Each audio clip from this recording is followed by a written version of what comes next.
Today on Dave Eats the World, we're going to be making the best fudgy brownies I've ever made. I've been testing multiple batches of brownies during the pandemic, between figuring out how to make one that's not sickeningly sweet, to finding out how to make that paper-thin, crackly top.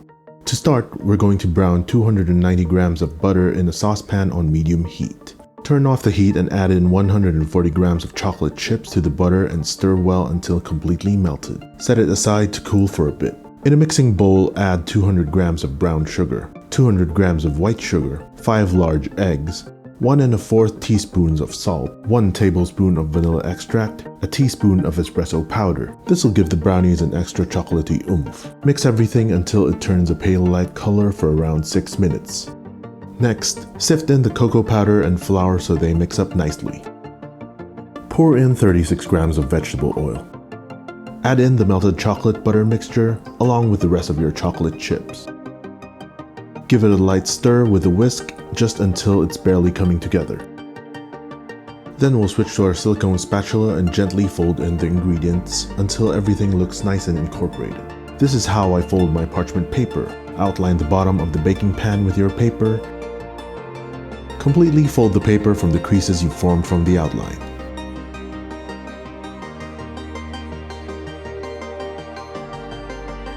Now we'll cut a line from the sides until it intersects with the other folded line. Do this twice for both sides. Now, put the paper in the baking pan and fold up all 4 sides so that the paper looks like half a box. Cut the corners of the excess paper until it meets the baking pan. Fold down all the sides and you're good to go. Preheat the oven to 350 degrees Fahrenheit while we pour the mix into the pan.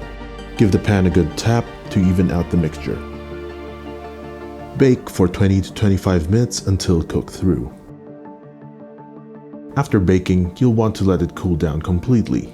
As if that's not hard enough, you'll have to let it rest in the fridge for at least 24 hours. This further develops the flavors and turns the texture from slightly cakey to extremely fudgy.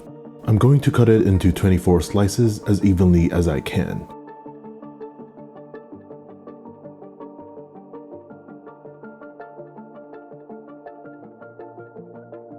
We've achieved that crackly paper-like crust. And now it's time to grab a slice. You can sprinkle in some flaky sea salt before serving to enhance the chocolatey flavor. I like my brownie to be fudgy, extremely chocolatey, without being sickeningly sweet. If you like this video, please give it a thumbs up and subscribe for more content like this. I highly encourage you to give this a try. I'll see you on the next one.